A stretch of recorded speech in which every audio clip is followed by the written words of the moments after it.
Well, hello and welcome to the Bumper to Bumper podcast. I'm Dave Riccio, co-creator of Bumper to Bumper Radio and your host of the Bumper to Bumper podcast. I'm joined by my co-host, John Riggle. Together with 75 years of combined experience, we're putting you in the know when it comes to your car. And John, this is the one people say, "Oh, I'm just going to go buy a good used car." Good luck with that. Good luck with that. And so, there are good used cars out there, but that's relative for sure. But one of the questions, we're a Tri-City transmission and auto repair. And a lot of times people are calling us for transmission stuff. Yeah. And when we interview them on the intake, one of the questions we ask them is, how long have you owned the car? Yeah. And the reason we're asking that, and if I were to look in that parking lot right now, I would say 40% of those cars are cars that people just bought. Yeah. So, and we're asking the question so we know some history of the vehicle, how much information do you really know about it, but we're also asking for so that we know if you just got the car, we don't really have any history with it. Right. But one of the things that happens in the transmission business is someone thinks maybe possibly there might be a transmission issue going on. They're like, you know what, it's time to get rid of that car. Oh, right? yeah. Yeah. So they sell it, trade it in, whatever they may do. Someone, a lot of times cars are expensive. You beg, steal, and borrow to buy a car, and you buy a car, and you're like, every last penny to get into this car, and you drive the car, and 3 months later you need a transmission. Ooh, that hurts, Mm-hmm. right? So how do you buy a used car? How do you not get, suckered into this? And that can happen regardless if somebody knew there was a transmission problem. That's just one thing that I bring up. But one of the things is when you're looking for a used car, no one goes and gets rid of a car because everything's working great. They're like, oh, everything's working great. I've done all the maintenance and all that stuff. I just feel like I want another car. Yeah. No, when they're kind of coming toward the end of their life cycle with a vehicle. Yeah. They start getting a little lighter on the maintenance, Mhm. and they start doing some deferred repairs sometimes. There may be a little repair here, a little repair there. So, and I think that's just normal. But when you go to buy a good used car, is that you buy this good used car, if it is good, you're still going to need to spend money. So let's just say, in my mind, I think you got to spend $10,000 to get to a good used car. I mean, that's relative. Probably close to. Probably. I hear it all the time. I want a good $3,500 car. Good luck with that. Right. I want a good $1,500 car. Good luck with that. Those days are long gone. Once in a while, someone gets lucky on something like that, but it is rare and not the exception. By the time you get to that price level, that car's been just That car's gone by the time I go to buy it. Right. That's the tough part about that. So you're spending $10,000. Okay, we'll just pick that as a number. But what you have to do when you're looking for a good used car, because someone deferred some maintenance, maybe deferred some repair, you Mhm. pick up the car, and I'll pick 80,000 miles. So you buy a car with 80,000 miles on it. Right at 80 to 100,000 miles, cars ask for money. Yeah. And so you're coming into that car right in a period of its life cycle where it's going to ask for a handful of money. And so when you buy a car, I think the number one thing, not to set yourself up for disappointment, is have a little bit of money on top of, okay, my budget's 10 grand. Well, I probably need to have $12,500. Buy the car for 10 grand, and I'm going to spend $2,500 doing all the things the last person didn't do. Yeah, and see what happens as that car ages. So the value of the car starts to go down. Mm-hmm. The need for repairs and maintenance starts to go up because the car has started to age. There's going to be things that start to break. So as the value of the car dips, the necessity to spend more for repairs and maintenance tends to go up. Older cars are harder to fix, okay? Yeah. New cars are a lot easier. They're clean, bolts and nuts come out, everything. So a lot of those things, and as the car ages, we see things that don't break at low miles, right? So these two kind of cross. So the people are driving the car and they're like, oh, man, the thing's only... it's devalued now. It's down. It's worth $10,000, $12,000, something like that. I don't really want to put $3,000 or $4,000 worth of maintenance repairs in it. Maybe it needs struts. Maybe it needs tires. It's not, 80 to 100,000 miles. It's not hard to rack up $4,000 or $5,000 worth of deferred maintenance things that have been put off. So that's how these cars wind up for sale. Somebody's like, I got my time out of it. I don't want to put that money in there. I would rather take that money that I would spend to do that and buy a new car. Okay, so we go back and forth with this because I've heard you tell people a lot of times, the transmission for your car is going to be X number of dollars. And it's a big number on some of these cars. And you hear them go, well, I'm just going to sell the car. And then you come back at them and you go, well, wait a minute. This is still a $30,000 car that you're driving here. So let's do the math on this. You go buy a new one. Nobody's going to give you 30 grand for it because it's broken. Right. All right. So now the value of that car is much less. Now you're going to go buy a new car that's going to be $50,000 or $60,000. Doesn't it make more sense just to put a little bit of money in this car and fix this transmission as opposed to just throwing out the baby with the bathwater? Right. So well, that's sales tax on a new one's $5,000 to put it in perspective. There you right? go. So I mean, you're right like. there. Yeah, but even on that, I mean, I wasn't expecting to go here, but even on the car that you do have, that's, let's just say it's a $7,000 or $8,000 car.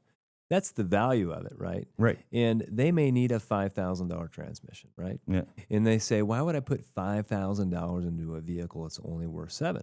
Yeah. I say, great. That's a great question. It's a good question. If you're in the business of buying and selling cars, that makes sense. Yeah. Why would you do it? If you're in the business of the lowest cost per mile, Yeah. well, that may be the cheapest way going because $5,000 is sales tax on a new one. So you kind of, if you're going to do a repair like that, you got to kind of look at the math that way. So essentially, you can have another good, because the devil you know is better than the devil you don't know. Yeah. If you know this Yeah, car yeah. and you've already had a relationship with it, and you're like, yeah, for $5,000, Yep. I can keep this thing going and drive it for how many more years? You divide that out over the next 2 years and 30,000 miles you'll drive. Maybe it's only 15 cents per mile. Yeah. you Yeah. know. With a new car, you're going to be Yeah. $4 per mile. Yeah. And my old man used to always say stuff like, so you're buying a used car. Are you buying somebody else's headaches? Right. Where were you before that? So I always have to weigh that. But I think the other thing that's important too is people need to establish or decide what kind of car they need. I see people overbuy cars. I see so many all-wheel drives, four-wheel drives here. We live in Arizona. We live in Phoenix. I mean, it barely rains here, right? Man, all-wheel drive, four-wheel drive just adds a lot of complexity and cost to the car that's Right. going to require some maintenance and repairs at some point in time. Decide what kind of car you need or want before you go out Yeah, there and what's practical? I've got a four-wheel drive Tacoma 2023. Bought it new. I have yet to put that car in four-wheel drive, and probably never will. buy. Yeah, exactly. Well, yeah, you're my example right there. For sure. So, okay, so sometimes a used car is. I mean, there's nothing wrong with buying used cars. There is a lot of great used cars out there, and so now we got to establish: is this a used car you're going to buy from a private party? Mhm. That's one way of doing it. Yep. So the private party sale is a car that you're going to want to get checked out. You're going to want to take it to a mechanic, Mhm. and the inspection is worth what you pay for it. Yep. So if you don't pay anything for it, worth nothing. Yeah. Right. And so if you are looking at a car, let's just say you're going to pick a $10,000 car. A $10,000 car, whoever's selling that private party, Mhm. it's not a car that's going to go off pretty quick. I mean, so they're going to give you some time. Hey, I want to take this to my mechanic, get it checked out. Absolute great idea. $10,000 to save yourself. That could be a repair hiding around the corner right after you buy this car. So you definitely want to get it checked out. Now you can look at Carfax. That's great. Yeah. That's a big sift. I mean, you can rule. That's a good first date you get to skip. Yeah. Right. You're like, Yeah. I'm not even going to bother to spend time with this one because it's got this and that and the other. Yeah. So Carfax is a decent sift, but from there you still need to have it checked out. Yeah. And the more expensive the vehicle, the more the seller's probably going to be willing to let you take the car. To your mechanic, or maybe he wants to meet you down at your mechanic. That type of thing. What I'll do with people when they come in, they're like, hey, I'm thinking about buying this car. What I'll say is, I'll tell you what, come on down. Let's take it for a drive. Mm-hmm. And from the drive, I can tell you if you want to pay me to inspect this car. Yeah. Because I'll take it around the block and I'll say, you know what? Don't even pay me for inspection. Yeah, exactly. I drive 30 cars a week, so I can tell you, Yeah. something pretty quick from a road test. So I do that, and if it is something they want to spend some, yeah, spend. It's going to take. You were mentioning one of the used car dealerships and what they pay the technician to check out a new Yeah. car, and how much time does it take to check out a car? They figure about 2 hours. Okay. 2 hours to take a car, look it over, and that's just the initial basic inspection. That's just to decide whether this thing, has some viability to it, for something that they can resell. They have dollar numbers to work with. Okay, the thing needs tires, it needs brakes, it needs this, Hmm. and they weigh that against what they're into the car for, and they figure it takes about 2 hours to establish that, and it totally varies because I do that too. People are constantly asking me, "Hey, what about this car? What about this car?" And they'll bring them to me, and I'm like, I'll just do a casual walk around, Hmm. and I'll see body panels that don't line up. I see paint that doesn't match and stuff like that. And I'm looking at it going, I would already walk away from this car. And my thing about that is there's rarely any time that it makes a ton of sense to buy a car that has collision damage, previously repaired collision damage. And the reason I say that is there's too many of them out there for sale that Uh-huh. haven't been in collisions. And the problem with cars with collision damage is you have that diminished value Hmm. when after you buy it and you go to sell it and somebody discovers that it's had that. Now you've got a car that has a diminished value, but the guy selling the car his line is going to be, oh, it was just a fender bender. It was just a fender bender. Well, yeah, a fender bender anymore is $5,000, Oh yeah, right? it didn't take long. Yeah, Like, and the other issue is that when you look at how the repairs are done on a lot of these late model cars are difficult to repair. Okay, there's a lot of alloys in it, and working with those and finding guys with the skills to put these things back together using good high quality parts yeah. is it's rare. It's the exception that I see them done well. There's lots of guys out there buying cars that have been wrecked, putting them together, and setting them out on the corner and selling them. So I steer people away from those cars just right off the bat. Yeah.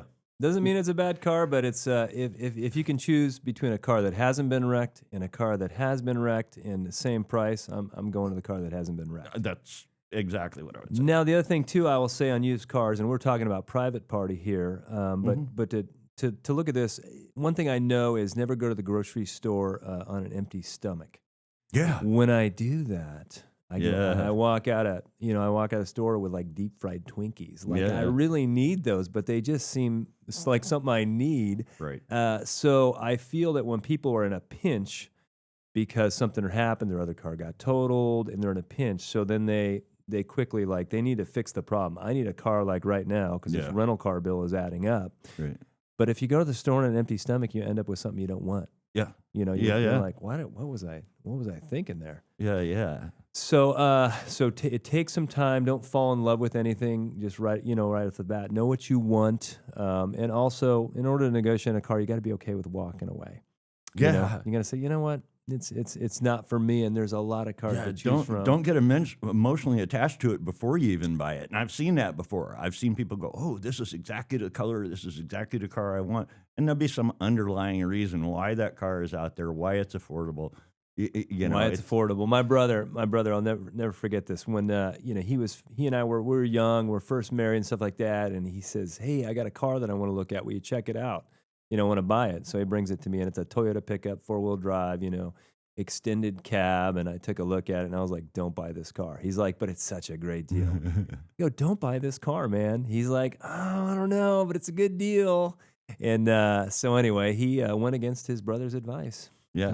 For the last time. Yeah. Because he bought that car, and within 3 months, it needed an engine, then it needed air condition, then it needed this, and then it needed that. Yeah. And whatever that good deal was, it was not a good deal. Yeah. So if you can get a car, you think it's a couple $1,000 below what it should be, Yeah. there's a reason. Oh yeah. And so I've always approached used cars this way. I decide what kind of car I need or want. Okay, that's the first thing I do. Which car do I want to buy? All Mhm. right, and I try to stick with that. I don't want to deviate too much from that if that's where I'm at. And I'm going to say, I want to buy this car. Next thing I want to do is I want to go shopping for the car that the guy is asking the most money for. And the reason I say that is if the price is really low, Mm-hmm. it's probably too good to be true. But if the price is on the higher end, this is somebody who probably knows the value of the car, Mm-hmm. right? So that's the car I want because this is the guy that's got all the maintenance receipts, has maintained the car is in good shape. And maybe if we're at a dealer and we're looking at used cars, maybe we're looking at one of the certified pre-owned cars. Man, you look at the program that Mercedes has for selling their certified pre-owned cars. Those cars are well vetted. They are in exceptional condition. They just have a small amount of mileage on them. And usually it's less than like 36,000. Right. Usually they pick the cream of the crop. That's a good way to save some money on a car is by a certified pre-owned. And most of the manufacturers have programs like whether this. You got to look at the details and see what the requirements are to make it a CPO car. But that's a good way to buy those cars. But otherwise, I go out and look for the most expensive one, and I decide, okay. And then the next step is to find somebody knowledgeable about those cars to take a look at it. Right. Okay, step number, find the car you want. Find a good example. Don't go for the bottom. Don't go after that price that's too good to be true because it probably is too good to be true. Too good to be true. And even if you're going to go that way, and no matter which way you go, have somebody look the car over for you. Somebody that's knowledgeable, somebody that knows where to look.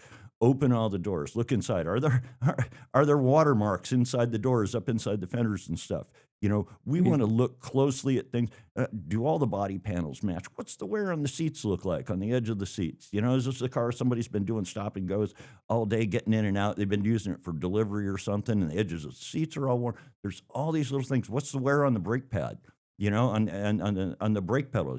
Is this thing just got the thing where this guy drives around and he's just got a digital foot? One of them's all the way on the gas, and the other one's all the way on the brake. Right. So, well, I'm smiling over here because I'm thinking of Michael Russell. oh Right? yeah, Oh yeah. Radio guy. Oh, Man, it's he bought this. He would constantly every day. What do you think of this one? What do you think of that one? He's texting me this and that and the other. Yeah. I'm trying to work, and I'm like, it wasn't super convenient for me to answer his questions every time, but he buys this F-150 because it's a great deal, dude. and he's so proud of it. He shows up, he goes, "Here's what I got," and it's the one he didn't ask me about. Yeah. And I jump in it, and it's kind of like when somebody shows you their baby. Newborn babies aren't always cute. Yeah. and you look in, and you're like, you try not to flinch. I was trying not to flinch. I was like, yeah, that's really something, Mike. Yeah. That car was the worst truck that it had all kinds. Somebody had swapped the computer. They had bypassed some stuff on the engine. Oh, yeah. By the time we were done with that, we spent so much work in that thing, and at the end of the day, I'm like, dude, just There was even crazy stuff. The rear sliding window didn't work right, and when I pulled the panels off to look at it, it looked like it'd been a farm truck at once upon a time. There was all kinds of stuff packed down in that window. that is one I would have driven around the parking lot and said, no, don't do it. It would have saved him a ton of time and money and all that stuff. So, good used car, sometimes an oxymoron. There are good used cars, but it's got to be checked out. You gotta protect yourself, and we talked a lot about private party, but also the certified pre-owned cars. There's good reputable dealerships out there that sell used cars. The good ones I find they'll check the car out. They'll spend a couple hours into it. They'll look it over, and they say, not good enough for our stock. Yeah. Right, so they send it right back to the auction, and that's going to filter down to a different level of dealership, that type of thing. But you're not going to get that miracle magical car for $1,500 or $3,000. Yeah, there's another one we run into all the time, and that's the people that got access to one of the auto auctions and bought a car from an auction. Here's the thing about auctions: the way cars usually wind up at an auction is because somebody way smarter than you decided that car wasn't worth repairing. Okay, people are always wanting to get these salvage title cars and stuff. Oh yeah. The reason that car's got a salvage Run title quickly. because an insurance company. Insurance companies have two things. They have really good lawyers and they have really good accountants and bookkeepers, right? Yep. So they're watching the pennies and they're looking at this thing going, Not worth a no, fix. it's not worth fixing. So we don't want it. We're done with this. This car is just going to be too much trouble going forward. That's a pretty smart move in most of those cases. And it was made by somebody who's really smart.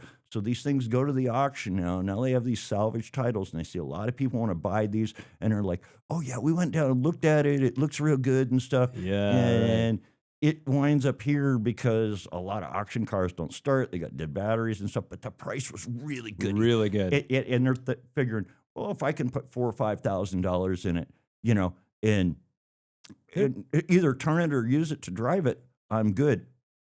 It never works out that way. It's always 4 times what they think. It's 20,000 that car needs. Right. It's a ridiculous number. And So what ends up happening, someone will fix it, cut a lot of corners, and I see these salvage cars. We get them in, and it's a definite wince because you can tell somebody fixed that thing with a hatchet. Yeah. There's nothing pretty about it. So anyway, good used cars, salvage titles, private party deals, or are you dealing with a dealership? Thanks for joining us on the Bumper to Bumper podcast. Well, hello, I'm Dave Riccio, your host of the Bumper to Bumper podcast, and I would like to thank you for tuning in. If you want one of your car questions to be answered on our podcast, tap the link in the description for a chance to have your question featured. And while you are there, we would love for you to like and subscribe to see more Bumper to Bumper podcasts in the future.